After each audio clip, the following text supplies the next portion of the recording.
Okay, hello guys. My name is Nicole Tinsley, and I am going to give us the presentation of our experiment. Does caffeine affect plant growth? Some background information. Does caffeine affect plant growth? Whether it's a cup of joe in the morning or soda with your pizza, caffeine is one of the world's most commonly used drugs. Caffeine is a stimulant that increases the activity of humans' brains and nervous systems. Hence, the reason why you grab a cup of coffee or soda in order to stay awake to study for an exam. We see and hear stuff about how coffee affects humans, such as the age old myth that caffeine stunts growth. However, studies that saw a correlation between caffeine intake and human growth were reviewed, and it was discovered that the frequent caffeine users had less milk in their diet. As science has proven, milk is high in calcium and vitamin D, which both are extremely important in human bone development. Therefore, there is no actual scientific evidence to support that caffeine stunts growth. But how does caffeine affect plants? This drug is found naturally in different plants, but not all plants. What if we gave caffeine to a plant that doesn't naturally produce the chemical compound?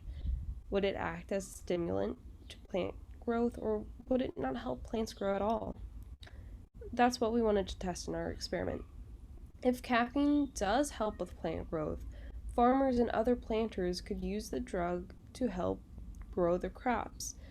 This could yield more plants and food sources and possibly lower the cost of food so more people could eat. However, if it hinders plant growth and plants that naturally produce chemical compounds that are used in caffeine are planted next to plants which do not produce the chemical, this could potentially cause problems for farmers and planters alike. Regardless of the outcome, would we would have more information on what plants are safe to plant next to each other and how caffeine affects plants. Materials we used 10 basil seeds total, 5 for each pot, 2 pots 4 inches in diameter, 2 medium sized mixing bowls, water, soil, specifically Miracle Grow potting mix, 1 tablespoon of Walmart brand Great Value Classic Medium Roast, coffee grounds, and then also 1 tablespoon Walmart brand Great Value Classic Roast Medium Decaf coffee grounds. Our procedure: grab 2 medium-sized bowls, scoop a pot's worth of soil, and some water into each bowl. When you squeeze the soil after mixing some water, it should trickle out, but not a lot. Have roommates, friends, families put a tablespoon of coffee grounds into one of the bowls and mix. Then label the bowls and pots A and B. Add soil to respective pots. Plant basil seeds with soil to the top of the pot. Seeds are pushed about 1/4 of an inch from the top. Place pots in a cabinet for 3 days. Then place pots outside in an area where sunlight reaches 6 to 8 hours of the day. Water every other day with 1 cup of water. Measure changes in length of stem and any observations such as a new leaf at day 7 and 14. We chose Walmart brand coffee grounds because we knew each group member would have access to a Walmart near them. Because all of us live in different areas and we're doing this class remotely, we figured it would be the smartest option for us. We chose basil because both Zach and I had planted basil seeds and knew that they would germinate and sprout within the 2 week time frame of our experiment. We chose caffeinated and decaffeinated coffee grounds because we specifically wanted to test caffeine's effects on plant growth. Thus, decaf coffee grounds were our control. Even We even ensured that our experiment was double blind by getting a separate person, such as a family member, roommate, etc., to put the coffee grounds in our potting mix. so that we, the people doing the experiment, wouldn't know which plant had the caffeinated coffee grounds in it. Um, our results from our experiment, we found out that the average plant growth of the pot with caffeine were higher than the pot without caffeine. The difference was significant in day 7, but not as significant in day 14. As you can see, the pot without caffeine on day 7 was about 4 millimeters, and then with caffeine, it was about 9. But by day 14, there was only about 1 millimeter change between the two. Not change, difference between the two, sorry. So the pot without caffeine had was about 21 millimeters, and the pot with caffeine was about 22. Here are some pictures.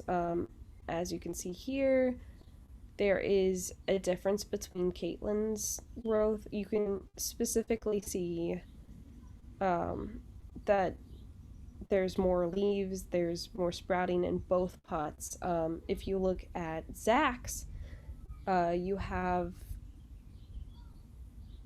don't really have anything on day 14 in the left pot, but on the right one, he has one plant, which is interesting since we all use the same materials, use the same plants, yet it resulted in different amounts of plants and how well they survived.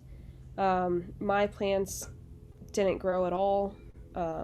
Yet another difference between all of our experiments.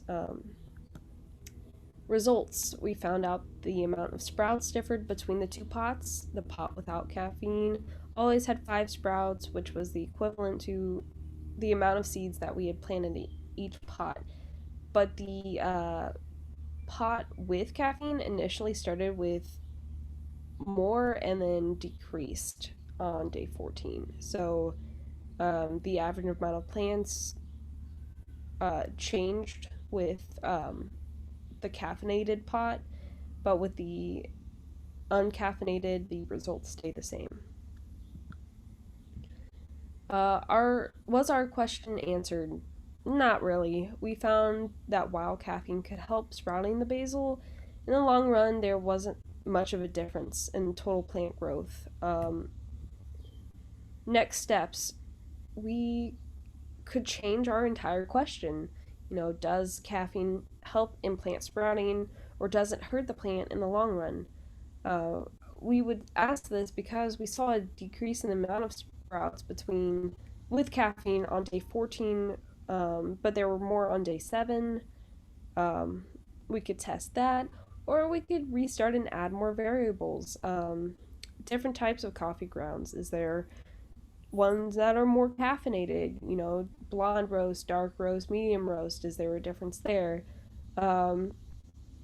We could pot more plants, which I definitely think is a good idea if we want to actually test this experiment to a higher quality. We didn't have many subjects in our test, so there could have been a lot of error. Our test subject group was pretty small, and we're also in different locations. A longer time frame might also be significant because we saw so much of a change in 1 week, but is that super significant in the long run? Like, after these 2 weeks, is the difference going to change any? Are caffeinated plants going to suddenly get another growth spurt, or is something going to change? Different plants also, like, are basil plants the best for this experiment?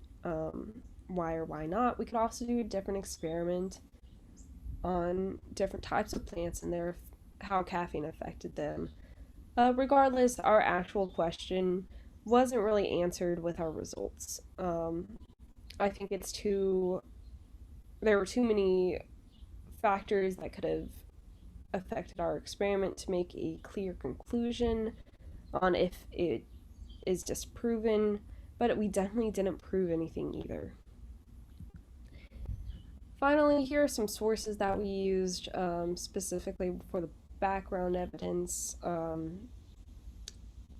All of our group members also contributed pictures, which you can see. And yeah, here's our presentation. Thank you for listening.